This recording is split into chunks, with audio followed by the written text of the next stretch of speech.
Good afternoon, everybody, and welcome to the Huddersfield Literature Festival. My name's Michelle, I'm the Festival Director.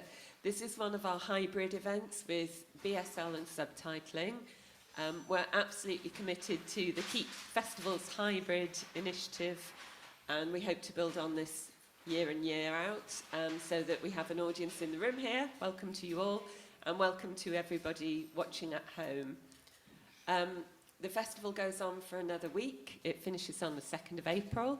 Please do grab a brochure, grab several, give them to your family, give them to your friends, share the news about the events we're doing. We've got some wonderful poetry events next weekend. We have Celia Imrie, we have Lyndon Kwesi Johnson, and lots of workshops and other activities going on.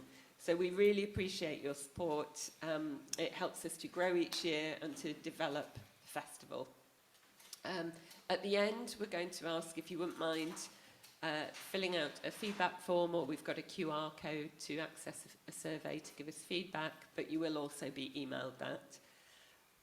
And the only other thing to say, housekeeping, we're not expecting a fire alarm, so if you do hear one, you'll need to exit. The people in the room, that is, will need to exit through the door here.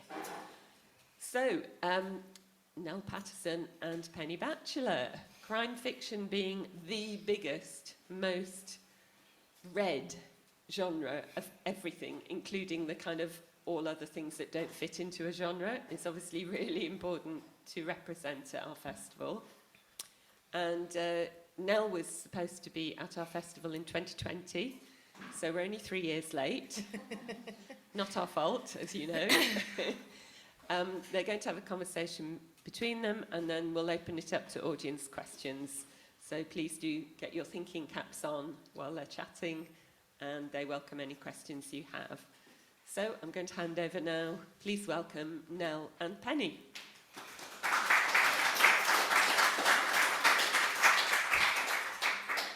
Oh, well, thank you. I'm sorry, I'm not quite sure where to look, people or cameras or whatnot. This is a new one for us.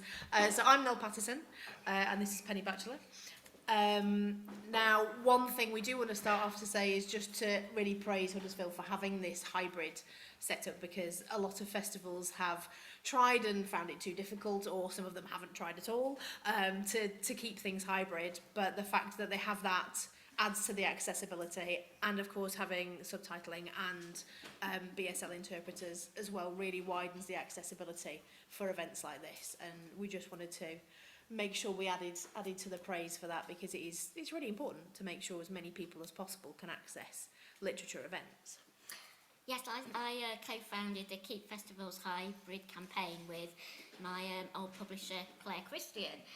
I was first published in 2020, as Nell was, and we didn't know that there was going to be a pandemic and that we wouldn't be able to get out to bookshops because they'd be shut. Yep. But fortunately, lots and lots of festivals and book events came online, and I know from speaking to lots of other authors, they found it fantastic that suddenly they'd got access to culture and these opportunities to see literature events and disabled authors as well attend festivals and be able to talk about their books when they hadn't in the past, because they might not be able to do the travelling, or there wasn't the accessibility there and what have you.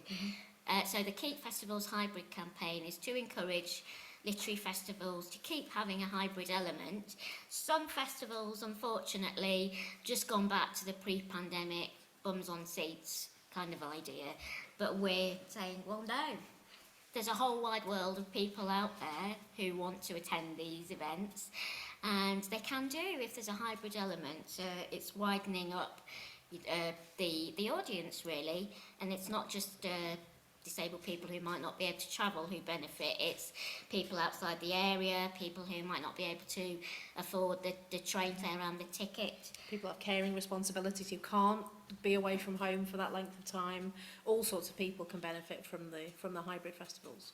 So we're really excited to be here. And just to say that Nell and I, we're both hearing aid users. So if you ask a question later on and we ask you to repeat it, then please bear that in mind. And everybody at home, do type in your questions. We can't see them here, but somebody's going to read them out when we get to the question time. Yep. So Nell, I know you, but people out there might not do. So do you want to tell everybody about yourself? Sure. So I am Nell Pattison, as I said. I've written 5 crime thrillers, all of which have deaf characters in them. The first 3 are a series following a sign language interpreter called Paige Northwood, who is called in to support the police after a murder in the deaf community. And she finds herself being drawn into the investigation in a slightly unprofessional way. I will apologise to the interpreters for possibly disparaging some of their compatriots. But of course, that's what makes good crime fiction, when people do things that they probably shouldn't do or wouldn't be wise. It would be very boring if everybody stuck to the rules. It Yes, would be that's true. page 90, end of story, wouldn't it? And the police got on with their job without any interference. Yeah. So the first 3 series, the first 3 books are a series. That's The Silent House, Silent Night, and The Silent Suspect. And those are all set in North Lincolnshire as well, which is where I live. So they're set around Scunthorpe and some areas down towards Lincoln as well. And then my other 2 books are standalone psychological thrillers. You have Hide, which is called Nowhere to Hide in the States. So if you see Nowhere to Hide with my name on it, it's the same book. You don't need to buy it twice. Well, buy it twice if you like, actually. Feel free. So yes, Hide is set on Boxing Day on a nature reserve somewhere in Lincolnshire. And there's a group of nature lovers who go for a walk, and the nature reserve is closed to everyone except their group, and there's some quite heavy snow, and things don't end well for at least one of them. Shall we say, it is quite sinister. It's set in a very short period of time, and there's a lot of kind of the cat and mouse chase in that one. And this is my latest novel, Friends Don't Lie, which I brought my own visual aid here, although there are others available on the table. That's about 2 women who share the same name, and one of them receives emails intended for the other. And a lot of them are just kind of everyday life admin type emails, but it does lead to an obsession and an obsessive friendship that becomes quite dangerous, and again doesn't end well for many people. There's a common theme here. So it's not a romantic comedy then? You've got Absolutely not, branched out. absolutely not. But both Hyde and Friends Don't Lie have a deaf main character as well.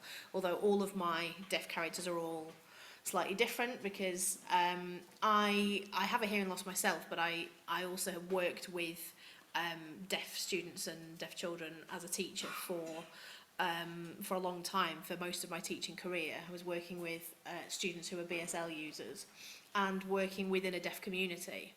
And I had never found a book that really reflected that deaf community, certainly not a British one. There's quite a good one by Geoffrey Deaver called A Maiden's Grave. But that's the only kind of crime novel I've ever come across that reflected a deaf community rather than one individual deaf person who maybe doesn't have any other connections to any deaf family or deaf friends or deaf culture. So that's why I kind of went down that route and wanted to include a broad range of deaf characters to show that the deaf community is just as broad as the hearing community. There are people from all walks of life, people from all different backgrounds, people with all different personalities. So that was kind of what I wanted to reflect there. And then in the other 2 books as well, I wanted to reflect deaf people who are not BSL users, who of course are a big part of the deaf community as well. So we have a lot of BSL users in some books, and then deaf characters in others who don't use BSL, who use speech, some who use hearing aids, cochlear implants. The one who's closest to my own kind of experience of deafness is Izzy in Friends Don't Lie. The rest of her personality is not me, I'll say, but her relationship with her hearing loss is very similar to mine. So that's my books and the sort of general theme I've got in there. How about yourself, Penny? Tell us about yours. I will do, but firstly, I just want to say that I read Friends Don't Lie very recently, and I could actually identify with Izzy as well, because I started to lose my hearing in my 20s. And I just wanted to say, if you've not read Friends Don't Lie, it's got a really good twist in it. Now, be it writing psychological thrillers myself, I tend to be really good at spotting all the sort of red herrings and things, because I know the tricks of the trade, and I know what I would have done if that was my story. But I didn't get it. I really did not get this one. It was whoa. So really, you've got to read it. You've done a brilliant job there with. Thank you. But I won't say anything else because I don't want to spoil anything. So I'm currently writing my third and my fourth books. My first book, here we go, My Perfect Sister, came out in 2020, and the second one, Her New Best Friend, came out in 2021. I got to the age of about 40, and I decided that I'd always wanted to be a writer. So I got 2 degrees in literature, but I'd done the really silly rookie mistake of never actually finishing anything. So you can't actually get a book published, can you, if you haven't finished one? So I thought I really needed to get cracking, and I enrolled on the Faber Academy Writing a Novel online course, which was 6 months, and that book became My Perfect Sister. It's a psychological thriller. It's set in Yorkshire. Part of it's in Leeds. The other part is South Yorkshire, but I haven't actually named a particular town, partly because I want readers to think, well, it could be sort of anywhere, so they could identify with it, and partly because I didn't want anyone writing in saying there isn't a pub on that street or something if I hadn't got my research quite right. It's the story of Annie, and when she's 30, circumstances sort of come about that she has to go home to her mum, which she really doesn't want to do. She left home when she was 16, and when she was 5, her elder sister Gemma went missing. She went to school and never came home, and the police never found out what happened. So all of Annie's childhood was just shadowed over by this sadness and grief, which she quite resented herself. But when she does come home, her mum is suffering from cancer. She's come back to help her. Well, she starts to wonder, well, what did happen to my sister? But is it safe for her to find out? That's the cliffhanger there, so I won't say anything more. And then the second one, Her New Best Friend, that's a standalone as well, and there are 2 main characters in there. It's Audrey and Claire, and it starts off with Audrey in the park. She's got her 2 young children with her. The older one runs off, so she turns around to follow her, and then in her horror sees the pram with the young baby boy in it roll down to the pond in the park, and there's a nice younger lady in there called Claire who saves the day, and those 2 become friends. But can you really believe everything that your friends say? Again, another cliffhanger. I'll leave it there. So you didn't actually start off writing crime, did you? Why did you end up with crime in the end now? No, I started writing sci-fi. So I, similar to Penny, had started writing lots of things from when I was first at university. I think I started starting novels, and then never quite finishing anything. What with being busy at university and then starting teaching. I mean, any of you are or know teachers, then you don't get a lot of time to do much else. And I never really finished anything. And then it came to 2010. I was living in Scotland. It was an absolutely terrible winter that year. And the town I was living in, we had kind of mid-calf deep snow and minus 15 degrees for about 3 weeks solid. And the school I was working in was shut for 2 weeks. I had been working on a novel after hearing about NaNoWriMo, which is National Novel Writing Month. It's now a worldwide thing where people try and write 50,000 words of a novel in November. And I had only just heard about it in the October, and I thought, oh, well, I'll write something. And I came up with a story, and I was doing okay in the first couple of weeks in November, and then my school was shut. And at the time, I was single and had no children or anything like that, so I had nothing else to do. So I got on and wrote it. That was the first time I'd finished a novel. And I was so excited, and I sent it off to literary agents, and then sat back and heard nothing, as so often happens. And I didn't let it get to me though, because I thought, well, I'll write something else. I quite enjoyed writing that, so I came up with some other ideas and started writing other things. And then I was part of a writing group who, and somebody said to me, asked me about this novel, and I said, oh, it's set kind of in the near future and this, that, and the other. And he said, oh, so it's sci-fi then? I said, oh, is it? And he said, well, yeah, if it's set in the future, it's sci-fi. I thought, okay. And then I went to a writers' conference in York, September, I think, the following year, and I got feedback from an editor that the tone of what I was writing and the fact that I had a character who was 16 suggested it was more young adult. And so I got to the stage where I kind of pigeonholed myself in my mind as a young adult sci-fi writer. And so I kept trying to write more young adult sci-fi. And I think I wrote 6 or even 7 novels. And we'll just try and sort out this technical issue here with the microphone.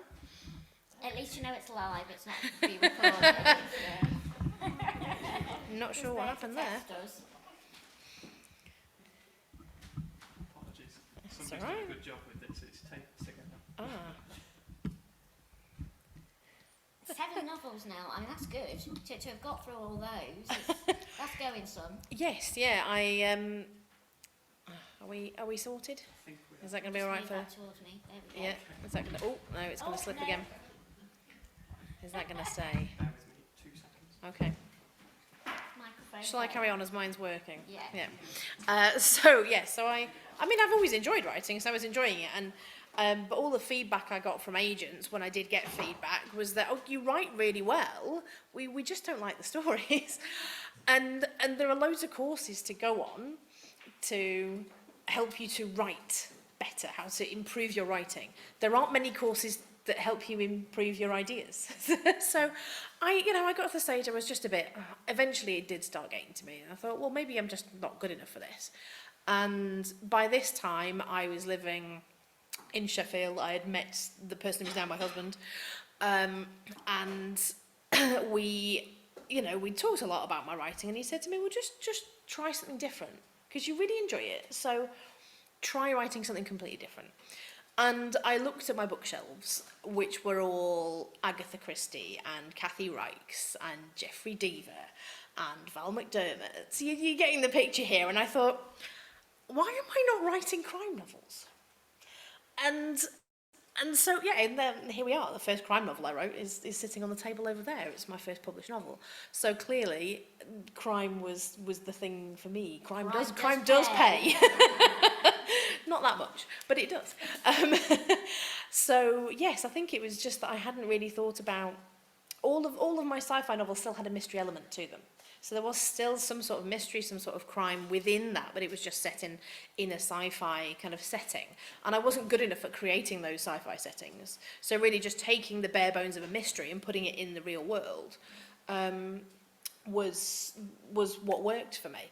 And I mean, even the first one, though, it had a lot of different incarnations. At first, Paige was going to be a hearing police officer who came from a deaf family, working on this case. And then I decided I was too lazy to write a straight police procedural because it requires an awful lot of research. And there are people who get very cross if you get police procedure wrong in novels. And then I thought, well, actually, maybe I'll make her a journalist, who's a deaf journalist, who's looking into this cold case. And then I thought, but then she's not going to have access to the information like from the police interviews and parts of the police investigation that she would have been able to, or that I need her to for the purposes of the plot.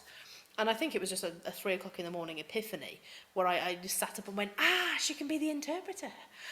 So that gives her the perfect role then to be in a situation where she does have access to the information from the police investigation, because she's in the interviews interpreting for the people who are being interviewed, whether they're victims or witnesses or suspects, but she's not actually part of the police, so doesn't need to follow the rules, and doesn't follow many rules. So that was, that was where that whole kind of series came from. Really, it was a very gradual process, but I'm glad I lighted on that in the end. But yeah, I mean, your first completed novel was your first published one, so you didn't have this kind of roundabout route like I did. Can you move the microphone? Not microwave. Oh, Towards me. Of course, yeah. I'll That's move this it, one over there so we we can share it now, can't we? I hope everybody can hear me okay. Yeah, we do need the Great. microphones for the live subtitling, you see, so it is quite important, as well as everybody being able to hear us. Oh, have we? Oh, okay.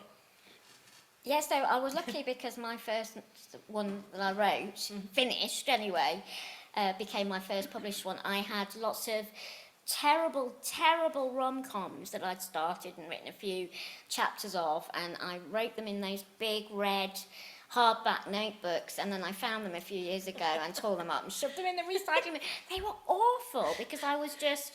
in my 20s, I sort of overdosed on those rom-coms that were all really in at the time. They've sort of staged another renaissance now. But I wasn't very good at them, so it was cringy when I read them back. And so I wondered what I actually wanted to write about. And for the Faber Academy course that I mentioned that I went on, to get a place, I had to send in the first chapter of something that I'd written, and I was actually working on a historical novel set in Tudor times, with the character Lady Mary Grey in it, and I'm really interested in her because she was the youngest sister of Lady Jane Grey, and she had restricted growth like me, and if circumstances had gone differently, if Queen Elizabeth I had died young or whatever, there's a possibility she could have ended up on the throne. So I thought that was fascinating. So I wrote that first chapter, sent it in, got my place, but the novel that we were going to work on for the course couldn't be the one that you'd sent the first chapter for. It had to be something completely new.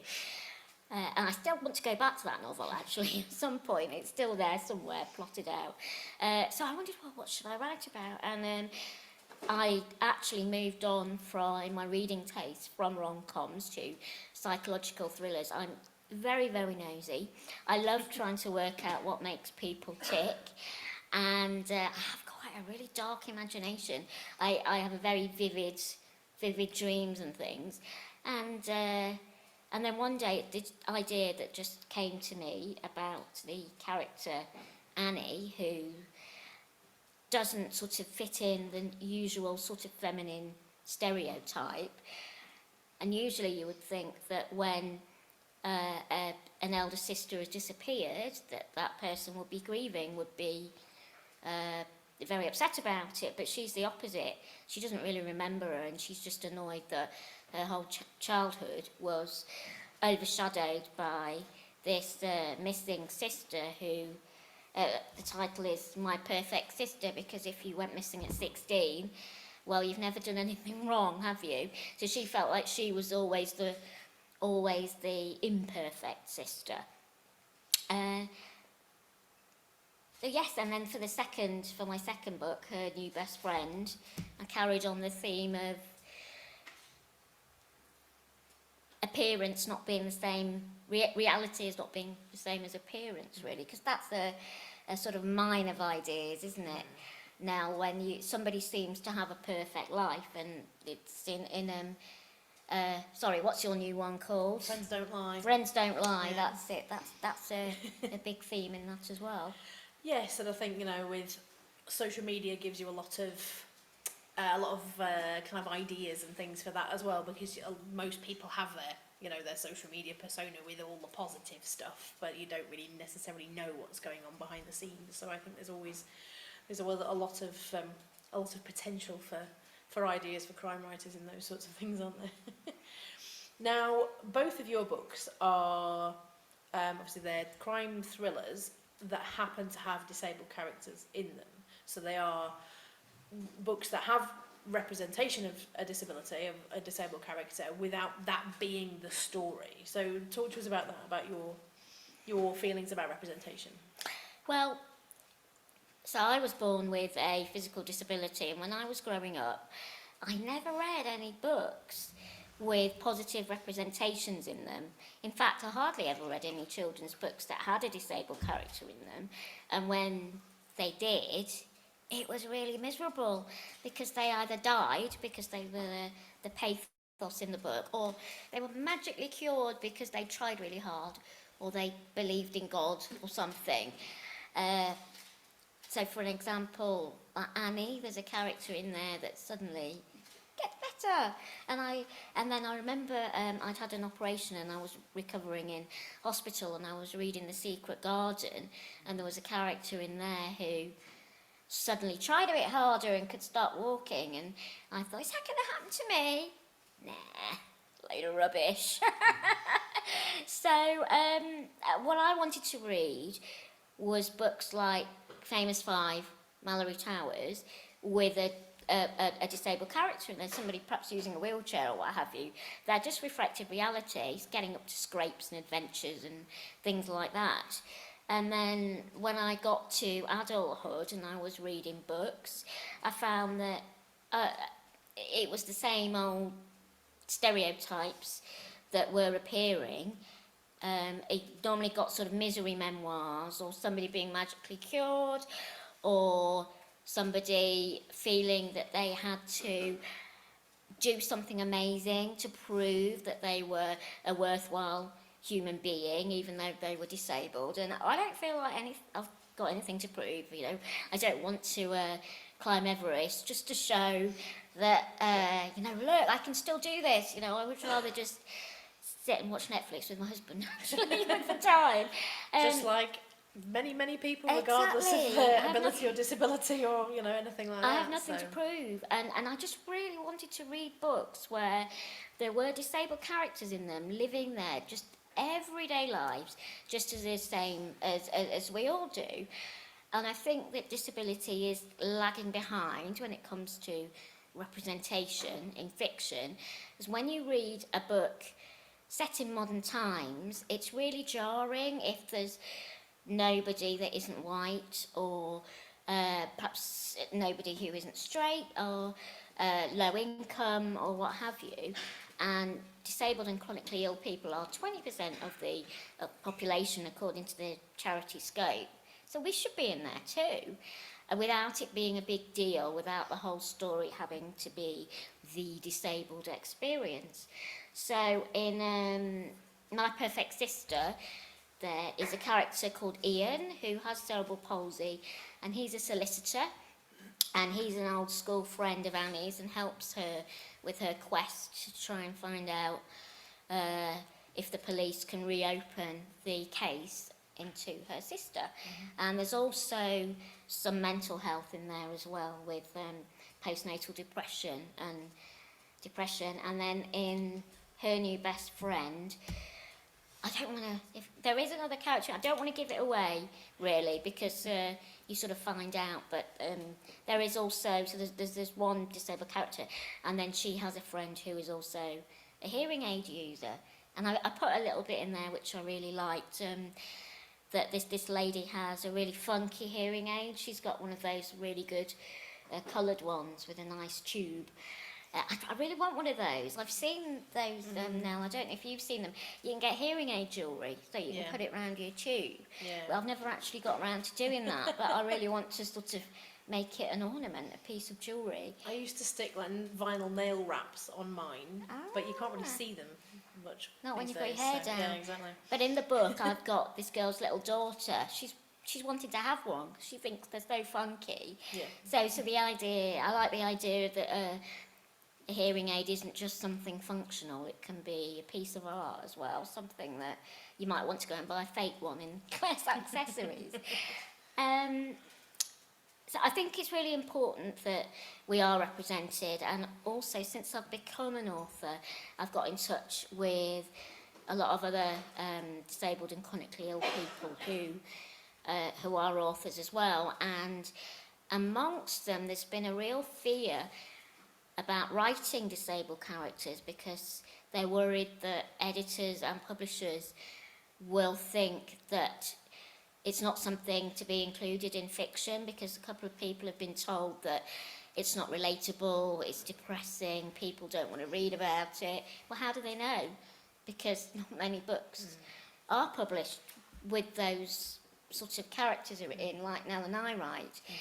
And when publishers are deciding who to give advances to, which books to publish, one of the things that they do is comparisons.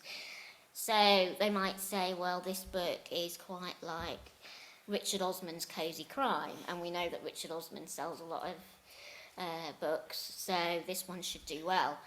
But because there aren't that many like Nell and my books around, there isn't that much to compare it to. So some publishers might think maybe it's sort of a bit more of a not as sure a bet as something else. But that's something that we want to change.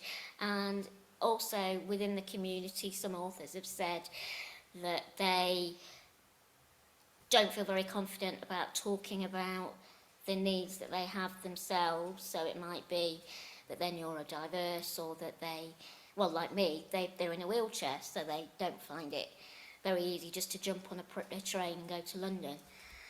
And so that's one of the reasons why I've co-founded with Claire Christian the ADCI Literary Prize, which stands for, it's a long one, long-winded, Authors with Disabilities and Chronic Illnesses. And that's a prize for adult fiction with one or more disabled character in it. And it's got to be written by an author with a disability or a chronic illness. And I'm a judge for it, and I've been beavering away, reading the books. And the shortlist will be announced, I think it's going to be next month, and then the winners will be announced at the Society of Authors prize-giving event at the end of June. That's really exciting. Yeah. So making a bit of a change there. Yeah, definitely. So, Yes! Sorry, we have to Back to Nell. play with the microphone now. So yeah, I mean, I have felt very, very similar to you. I think one of my bugbears with deaf characters in fiction, particularly on TV, is when there's a crime but something's been caught on CCTV. So, oh look, let's find a deaf person to lip read what was happening on this CCTV screen, where normally you can't even necessarily see their face very clearly. You don't know what language they're speaking, you don't know the context of what they're talking about, and so to lip read that would be nearly impossible, but you always get a magical person who can suddenly tell you, oh yes, they're going to rob the bank down the high street at 7 p.m. on Sunday. And yeah, it's quite unrealistic. And that was those sorts of roles seem to be the only roles for deaf people in a lot of TV and fiction. You know, oh, you have a part to play. You can help us with this. You have this magical skill. As you said with the books that you'd read, you know, either it was the magical cure or to be there as inspiration for other characters. And it shouldn't be like that. It should just be people who are living their normal lives who just happen to be deaf or disabled or neurodiverse. And that's an experience that so many people are living. You know, I think to see that reflected in fiction is really important for other people. And my first 3 books have actually been optioned for TV by a couple of different production companies who are working together. So there's a larger one who are the team behind things like Wallander and The Girl with the Dragon Tattoo. So yeah, they've got a bit of experience with TV shows. And the smaller production company are run by 2 women, one of whom is neurodiverse, one of whom is deaf. And the deaf lady actually is my audiobook narrator, so she does all the audiobooks. If you've listened to any of them, she's Paige for the first 3. She's I can't even remember my character's name. She's Izzy in Friends Don't Lie, and so in Hyde she is Emily. I've not read Hyde, I'm sorry. this is terrible when you forget your own characters' names, honestly. It's because I'm very writing easy. something new, and so I only have the characters for my new book in my head. It's But really anyway. easily done though, isn't it? Oh, Because yes, you're yeah. talking about books that you Yeah. wrote a couple of years ago, and Yes. we normally have, like, I'm writing books 3 and 4 at the moment, and so I had to sort of swat up on the names of the old characters. It's really important, isn't it, to choose different names, and I don't know about you, Yeah. but if I think, oh, well, she's 25, so I look back to the year she was born and I'll Google popular names of Baby that names of era. that year, yes. Try and find something I've not used before. Yes, yep, I've done that quite often. So as I say, my first 3 books, so have been optioned for TV, but because the 2 of the people working on it themselves have experience of living with either a neurodiverse condition or deafness, then they automatically have that representation at the forefront of their minds. And so I know that they will be looking to cast deaf actors to play deaf characters, and that is so important to me. And I was so glad that it was taken on by people who would have that at heart just as much as I would. So I don't have to worry about that. I don't have to argue with anybody if they say, oh, but this hearing person looks so much better as this character than a deaf person would. No, if it's a deaf character, then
but yes, exciting stuff. I'd just like to point out, Netflix, call me. You know, my rights are available. Steven Spielberg, anybody? See, I knew someone who had a friend who was an author who, as in one of my author friends, has another author friend, who had a book optioned for film by Steven Spielberg's company. And they never actually made it, but they renewed the option every year. And I mean, this is normal. I mean, we're normally talking like a 5-figure sum that they'd be paying. So he was getting the renewal of the option every year. So he was quite happy that it was never actually made into a film, because he was getting quite a decent income from them renewing it.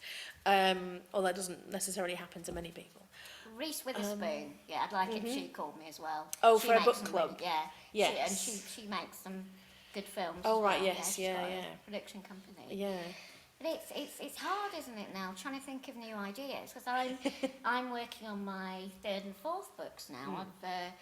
It's not been released to the press, but don't bother ringing up the Sun and telling them, because I don't think they'll care. But I've signed with a new publishing company called Embler, and they commissioned me to write 2 more books, and they're also going to be republishing my first 2 with audiobooks, which I'm really excited about, because I haven't had those previously, and I know quite a few people have asked, because they prefer listening to audiobooks rather than reading. So that's very exciting, and I'm working on my plotting now for the next 2. So it's quite tricky because you can't use the tricks that you've used in the first two in your previous novels because it would be really obvious. So I'm trying to think of some really good cliffhangers and what's the word? What, twists or? Twists, red herrings. Oh yes, That's it, some red herrings. Yep. So one book is about a woman who finds her childhood bully has bought the house next door, and the other one is about a girl who died in the last year at university, and 25 years later the others get together in her friendship group to remember her. But yes, lots of twists and turns in there. I tend to find rather annoyingly that things come to me just as I'm going to sleep, because that's the time when my mind wanders. So I need to have a little notebook next to the bed, because suddenly just something will come in my head, and then my brain will start, writing some dialogue, and I'm supposed to be going to sleep. It's normally in the shower for me. In the shower? Yeah. Right. I don't know if it's just because I'm completely on autopilot, washing your hair and having a shower, the kind of routine that you go through on a daily basis. I think, such an autopilot, it gives me time for my brain to kind of work on other things. So yeah, I often have good ideas in the shower. Sometimes I'll see something in the news as well that will give me an idea for another story that happened last week, something like that. I thought, oh yeah. It's thinking what if, and it's having a slightly dark imagination. I'm not like that in real life, I don't go around murdering people. Sometimes places for me, because I think some of the places that I feature, particularly in the first three, are quite. They're almost they're a quite important part of the whole atmosphere of the book, and even Hyde is set on a nature reserve, which is based on the basic footprint is based on Potterick Carr, which is a nature reserve in Doncaster. It's a Yorkshire Wildlife Trust. I used to live near there, yeah. Yeah, so, but I've moved it into Lincolnshire and made it a little bit more rural, just to, add to the tension. But I was having a walk with my husband, and, and being the sort of person I am, was thinking, yeah, this is quite sinister. There's nobody else around here. Yeah, you could probably dump a body here. And my husband is thankfully very supportive, and occasionally he'll come back from work and say, I drove somewhere today that I really want to show you because I think it would be a great place to commit a crime. So we go on murder drives. And just have a look at these things. And now my children are getting a little bit older and can understand the conversations. I think we're going to have to try and farm them out to the grandparents when we do these things. Because my little boy has started picking up on some of the things I've said, saying it's not nice to hurt people. No, it's not nice to hurt people. Absolutely right. I'm not talking about real people, but I think one of my as I say, places kind of do speak to me, and living in Lincolnshire in a fairly rural part, it's not, I'm not completely out in the sticks, but it is quite rural, and can be very quiet at night if you're driving on the roads. And so even I did an event in Waterstones in Lincoln in January, and driving home, there were whole stretches of road, even at only like 8:30 at night on a Thursday, where I saw no other cars for quite some time, 5, 6, 7 minutes, and nothing else. And that's kind of where I got the idea for the one I'm writing at the moment, which opens with a woman driving down an isolated country road in Lincolnshire, in a storm. It does start on a dark and stormy night. And she passes a car that stopped at the side of the road, and she realises there are two people outside of the car, a woman and a child. And she then has to make the decision whether she's going to stop. She has her own reasons for wanting to keep driving, but she also feels she can't leave people by the side of the road when maybe they need help. So she has a lot of internal debate, and then she makes a decision and comes to regret it. And that's all I'll say about that one.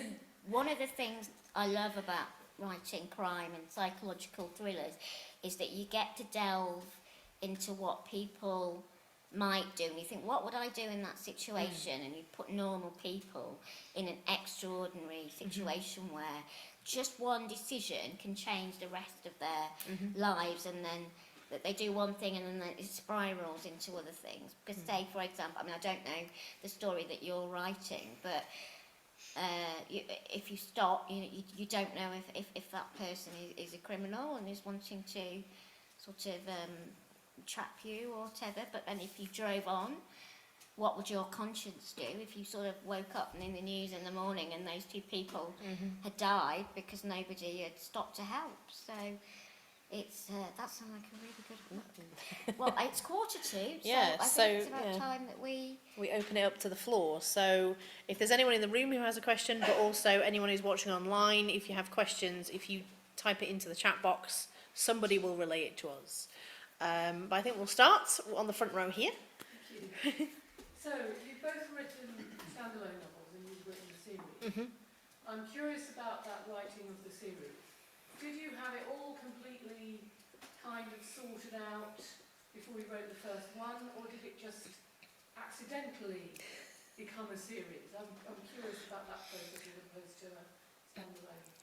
I had always intended for it to be a series, but I didn't necessarily have the ideas for the next books. I had a few other potential ideas, potential crimes or scenarios for future books when I wrote the first one. But the first time I got a contract for 2 books with them being a series. So my first contract basically did say, yes, this book plus you'll write another one in the series with the same characters. But then to actually sort out the plot for that one, there was a lot of conversation with my editor at the time, and we agreed on a plot between us of what would work. So with that, it's kind of sorting out what I really want to write and what I think would work for the characters versus what the editor thinks would make a really good book and that would sell really well. So it's getting that. There was a lot of back and forth, but it worked quite well. I think some of the difficult bit, as Penny was saying about thinking about different twists and different hooks and things like that, I had to remember like I felt like I'd used up a lot of my good ideas in the first book, so then had to think about things that could happen to my characters in the second book that hadn't happened to them in the first, and then also there were things that had happened to them in the first that had consequences in later books. I think sometimes you can have series where really traumatic things happen to people and they're fine by the next book, which again I didn't want to have that. I mean, for instance, I won't go into any details, but one character in the first book has something that happens to them that leads them to have a traumatic brain injury, and so that I had to reflect that in future books and how that affected them. So there's all of those kind of knock-on things as well. So is that complete, or are you likely to go back and extend the series? There will be at least one more. I don't know when or how that will come into being, but there will be at least one more, because anyone who's read the third one knows we kind of left it on a bit of a cliffhanger. That was a situation where my publishers had wanted a 4th one and then decided they wanted something else to begin with, and then so there will be a 4th one at some point. I just don't know when. I've got an idea for a series, which I would like to work on sometime when I've finished my next 2 standalones. But it's very, very tricky working out. I mean, I'd probably be ringing you up for some advice now, because I didn't want to do a police procedural. Like now, I'm not from the police, so it would be a heck of a lot of work to try and get that accurate. And there are a lot of people out there that write police procedurals really, really well. So I wanted to do something different. But I've got my character who is a wheelchair using sort of matriarch kind of formidable woman. I guess the trick is not revealing everything in the first book, so you leave some things for the next books, and like you said, sort of consequences and all that. So plotting the arc, really. That's it, because your characters have to have the arc that go through the individual book. Yeah. But then if you're writing a series, then those characters that continue on, they have to continue to develop as well, because none of us stay the same for years and years at a time. All of us, we develop in ourselves as we grow older, and we have different life experiences. So it's important to make sure your characters do keep on growing and developing. Some of them will do it in a negative way, because that happens, you know. But it doesn't have to be that they're constantly improving as people, just that there is development in their lives. I think Nell's right there, it's got to be realistic. I don't know, you know, sometimes you watch soaps and somebody's character completely changes overnight. What? So it's really important that the characters, you get the characterisation right and you just don't change them because it happens to fit this plot idea that you've got. So thank you for the question. Any other questions on the... So, right, okay, that's fine. We'll just go for questions in the room then. I saw you next. Thank you. I was just wondering how you write, how you kind of do all the plotting. I think Penny said that some of your earlier novels you wrote in red notebooks. I just wondered, because I always find it fascinating how crime writers manage to keep hold of all of those different threads of the red herrings. You know, do you have those boards on the wall with all the lines going to pictures? How do you write them? Do you want to go first? Yes, I'll go first. They scare me, those authors that have spreadsheets and you know, post-it notes. My brain doesn't work like that.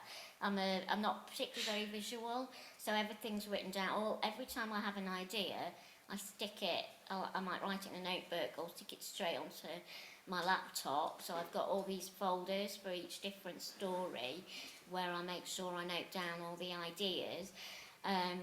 I've just got a really long Word document when I start writing my novel, and then I can move things about and change things. There's always quite a few drafts that you go through, and even if at the beginning I think I know the ending,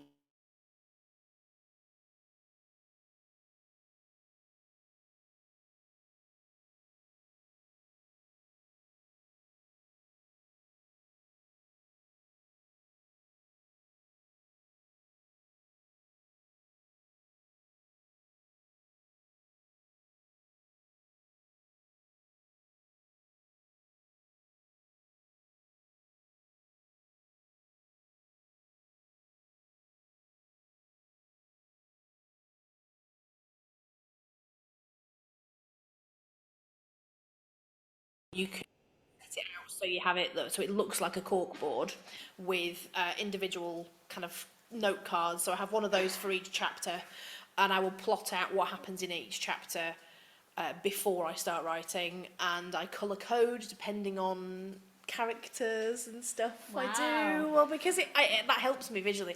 Well, Hyde has 7 different point of view characters. I mean, any writing thing will tell you never have more than 3 point of view characters, because the reader can't keep up. Well, I credit readers with more intelligence than that. And I have 7 point of view characters. The trick is to make sure they all interact with each other, because if you have a lot of point of view characters who don't interact with each other, then you end up forgetting who they are. But if you have a group that are all interacting, then you can remember them all, because they still crop up in other characters' chapters. So yes, with Hyde, I did actually do it with coloured post-its first. 7 different colours of post-its for each point of view character to sort it out, because you have elements, times when they're all together and times when they split off into 2 groups, and then when another group splits off into 2. And so to figure out where they all were at any one given time, and to make sure I got the balance between the group that are over there and then the group that are over there, yes, that took a lot of post-it note juggling. But that helped, and again, after that, then it went into Scrivener, again, colour-coded, and that, yeah. I'm in awe of that now. I just tend to just It's write just, as yeah. I go along. Yeah. I know what they call the inciting incident, which is the bit at the beginning that sets it off, and I know my characters, but I sort of know where it's going, but I might not know my ending, and then other characters might pop up as I'm writing. So Yeah. it just, the way my brain works, it just doesn't work for me to know I don't know what's happening in every chapter before I start writing. I wish I did. It sort of comes to me Yeah. as I go along. But that's, you So know, pa- everyone part- works differently. Part potter, part pantser. I think that's what they call it, isn't it? When you write from the seat of your pants. Yeah. So, but are you sit down at the same time every day and write X amount of words sort of person, though? Not at all. No. Because of my health. There are some days when I'm not up to it, and then there are other days I think, yeah, let's go for it. And I've got lots of time. I might stay up really late. Yeah. I know that there are a lot of people that say that you should sit down every day. I'm thinking about things every day. My brain's always on the go.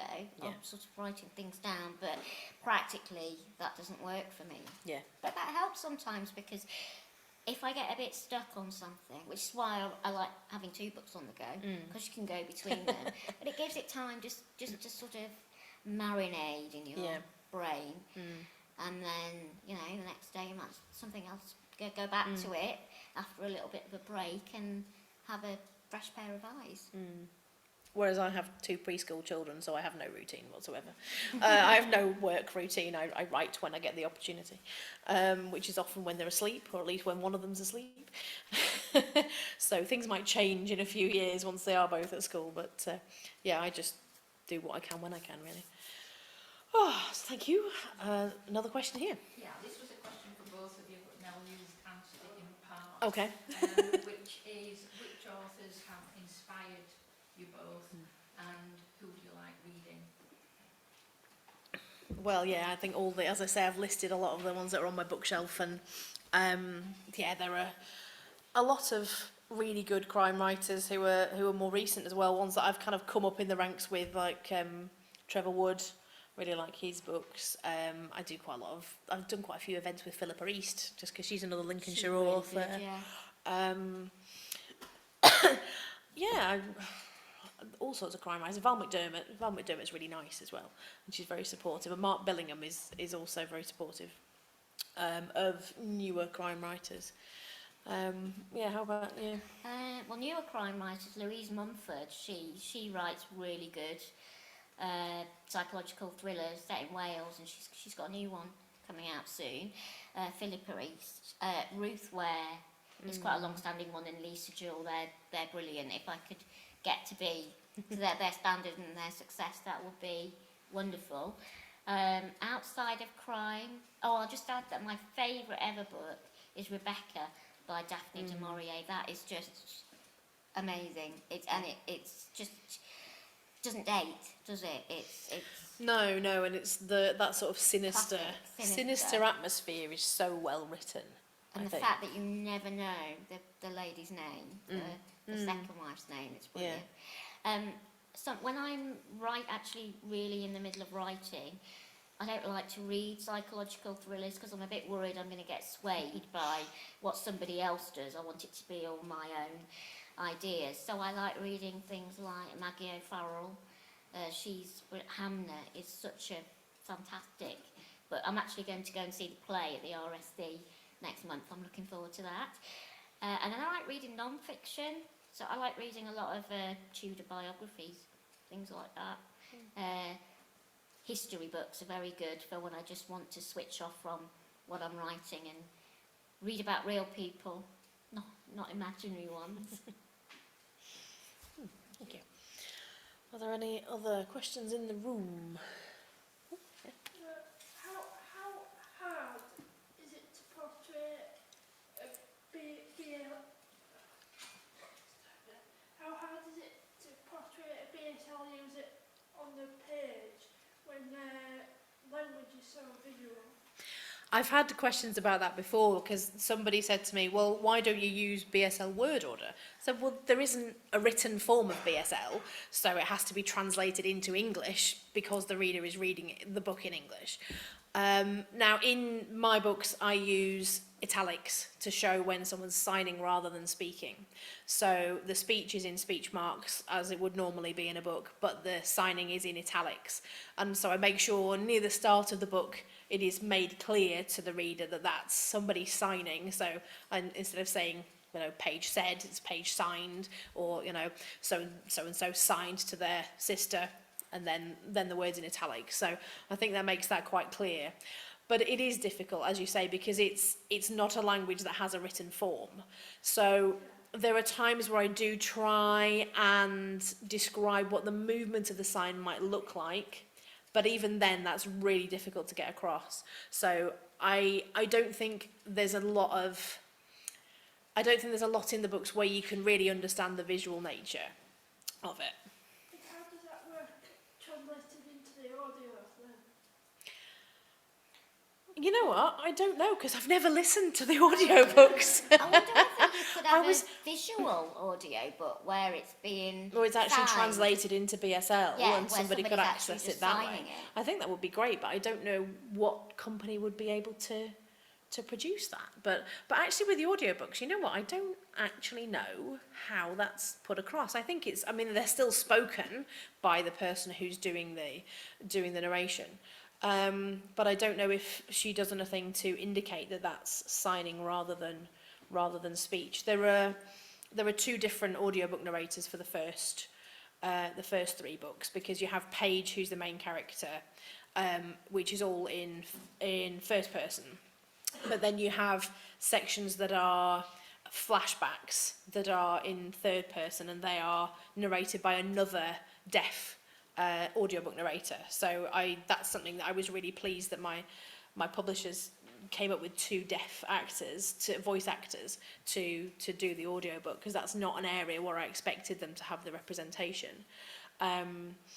But yeah, you know, that's something I need to listen to them myself. I did watch part of the first one being recorded, but not with the lady who was reading for Paige for the other one. So Well, our time's up now, I'm afraid. Oh, We've gosh. really enjoyed it. There we and go. Just want to say thank you so much to the Huddersfield Literary Festival for inviting us, to everybody here who's come along today, and to everybody who's tuned online, yeah. and to the wonderful sign language interpreters as well. Thank you very much. Thank you so much. We've got lots of events coming up. We have Helen Mort on Mountains and Motherhood in this very room next Thursday. We also have Patience Agbabi and Jason Allen Paysant and Sharina Lee Sati doing a poetry performance and panel about what inspires them next Thursday. We still have space at Linton Kwesi Johnson next Saturday night in the main auditorium. And also for Celia Imrie, again in the main auditorium on Sunday, and lots more. Have a look in the brochures. So a huge thanks. Please join me in thanking Nell and Penny for coming along today and that wonderful talk about their work. And please buy some books.